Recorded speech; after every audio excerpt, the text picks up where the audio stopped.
Praise the lord. దేవుడు మిమ్మును దీవించుగాక. ఈ దినము వాగ్దానము, నీతిమంతుడు విశ్వాస మూలముగా బ్రతుకును.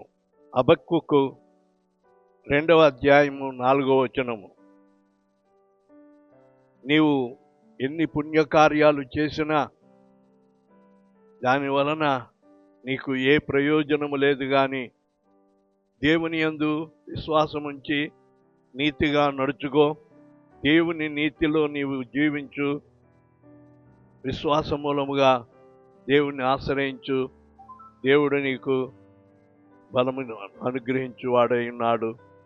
దేవుడి వాగ్దానము నీ వెనికిడిలో ఆశీర్వదించుగాక. ఆమేన్.